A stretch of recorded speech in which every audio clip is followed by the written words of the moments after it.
अस्सलामुअलैकुम, welcome to Pakeezah kitchen. आज आपके लिए लेके आई हूँ मुतंजन यानी ज़र्दे की रेसिपी। आज हम बनाने वाले हैं कलरफुल ज़र्दा, या आप इसको मोती ज़र्दा भी कह सकते हैं। और बहुत ही लजीज ज़र्दा जैसा कि देगों में बनता है, बिल्कुल वैसा घर पे किस तरीके से आप बना सकते हैं आज आपको बताऊंगी। तो बिना टाइम ज़ाय किए चलिए वीडियो को स्टार्ट करते हैं। बिस्मिल्लाहिर्रहमानिर्रहीम। तो यहाँ पर सबसे पहले ज़र्दा बनाने के लिए आपको सेला चावल चाहिए होगा, और सेला चावल अच्छे वाला लेंगे, अच्छी क्वालिटी का। और इसको तकरीबन 3 घंटे के लिए भिगो के रख देंगे पानी में। 2 बार वॉश करना है, तीसरे पानी में इसको डिप करके इसको भिगोना है। उसके बाद जो है यहाँ पर मैंने पानी ले लिया है। तो 3 पाव मेरे पास चावल हैं, तो मैंने 1.5 केजी पानी लिया, और उसके अंदर मैंने 2 छोटी इलायची और 2 लौंगे डाल दी हैं। जैसे ही पानी में जोश आएगा मैं इसमें चावल डाल देती हूँ, और चावलों का जो पानी था वो मैंने निकाल दिया है। और खुले बर्तन में अगर आप ये काम करेंगे तो आपके चावल खिले खिले बिल्कुल रेडी होंगे। तो इसे हमें इतना पकाना है कि इसमें एक कनी बाकी रह जाए। तो हाथ की मदद से आप इसको प्रेस करके देखेंगे, इस तरीके से। ये देखें, अगर ये पिस जाए और इसकी कनी जो है अलग हो रही हो तो समझें कि ये बिल्कुल परफेक्ट बन चुका है। और अगर आप टाइम के हिसाब से देखेंगे तो ये 4 मिनट तकरीबन लगते हैं। 4 मिनट में बहुत अच्छे से चावल जो है यहाँ पे कुक हो जाते हैं। 4 मिनट के बाद आप इन्हें उतार सकते हैं उबाल आने के बाद।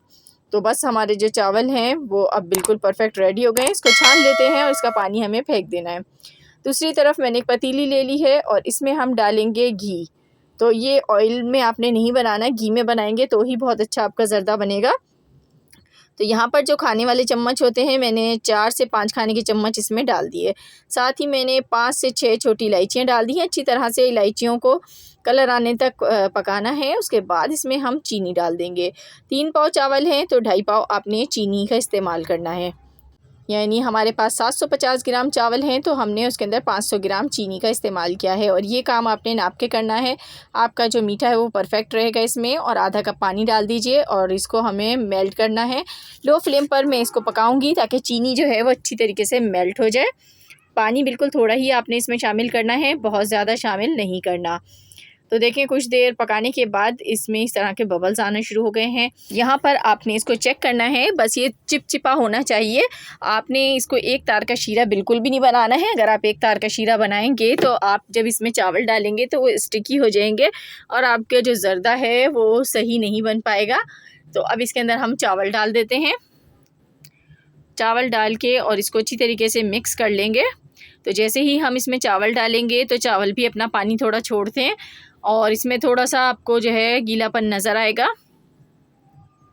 इसको मिक्स कर लें अच्छी तरीके से। और अगर आप लोग मीठा तेज़ खाना पसंद करते हैं तो आप बराबर की चीनी भी इस्तेमाल कर सकते हैं ज़र्दे में। 750 ग्राम चावल हैं तो आप 750 ग्राम भी चीनी डाल सकते हैं, लेकिन अगर आप थोड़ा सा कम रखेंगे तो ज़्यादा अच्छा रहेगा।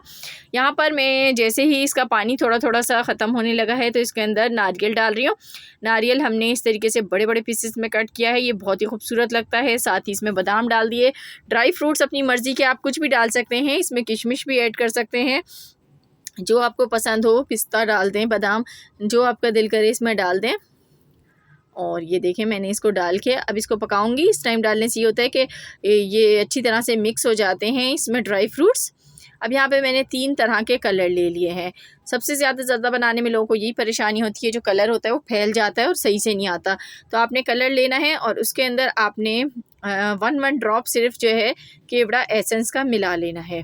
बहुत ज़्यादा आपने पानी नहीं डालना। आप इसकी जो क्वांटिटी है वो चम्मच के हिसाब से करेंगे तो आपका परफेक्ट रहेगा। यहाँ पे देखें, इसका पानी जो है ना बिल्कुल ड्राई होने लग गया है। तो ये जो है पानी जब ड्राई होने लग जाए ना, तो फिर अब आपने इसमें कलर डाल लें। तो बस आपने एक एक चम्मच के हिसाब से कलर को बस लेना है। ये देखें जितना मैंने लिया, बिल्कुल भी इसमें पानी का हम बिल्कुल भी इस्तेमाल नहीं करेंगे। सिर्फ हमने कलर में एक यहाँ पर चम्मच केवड़ा डाला है, और बस इसको हमने यहाँ पर तीनों कलर को थोड़ा थोड़ा सा इसमें डाल दिया है। अब इसको मैं दम पे लगा दूँगी 15 मिनट के लिए। बिस्मिल्लाहिर्रहमानिर्रहीम। तो देखिए, माशाल्लाह अल्हम्दुलिल्लाह बहुत ज़बरदस्त सी खुशबू आ रही है। ज़र्दे को जब भी आपने इसको स्टीम से निकालना है तो फ़ौरन आपने चम्मच नहीं घुमाना है। फ़ौरन चम्मच घुमाने से क्या होगा कि आपके जो चावलों पे कलर है ना वो बहुत ज़्यादा एक दूसरे पे चढ़ जाएगा, और आपके जो कलर है वो अच्छा नहीं आएगा। तो आपने हमेशा रेस्ट देना है इसको तकरीबन 20 मिनट, उसके बाद आपने इसको खोलना है। अब ऊपर से मैं इस पर खोया गार्निश कर रही हूँ। तो खोया जो है वो ज़ाहिर है ज़र्दे की जान है, और बहुत मज़ेदार लगता है ज़र्दे में डला हुआ। तो जितना गुड़ डालेंगे उतना ही मीठा होगा, तो आप जो जो इसमें डालेंगे उससे आपका ज़र्दा उतना ही मज़ेदार बनता जाएगा। तो बस इसको अब मैं निकाल लेती हूँ एक प्यारी सी डिश में और फिर आपको दिखाती हूँ ये देगी स्टाइल ज़र्दा हमारा किस तरह का बना है। तो देखें माशाल्लाह ज़बरदस्त बहुत ही मज़ेदार ये ज़र्दा बना है। आप इसके अंदर चमचम गुलाब जामुन भी डाल सकते हैं। चांदी के वर्कों से मैंने इसको कर दिया है गार्निश। तो ये किसी भी देगी ज़र्दे से कम नहीं है, खाने में बहुत मज़ेदार है। रबीउल अव्वल का स्पेशल महीना है तो ज़रूर इस महीने में ज़र्दा बनाइए, ख़ुद खाइए और दूसरों को भी खिलाइए, खुशियाँ बाँटिए। मुझे दीजिए इजाज़त, वीडियो को लाइक और चैनल को सब्सक्राइब कर दीजिएगा। अल्लाह हाफ़िज़।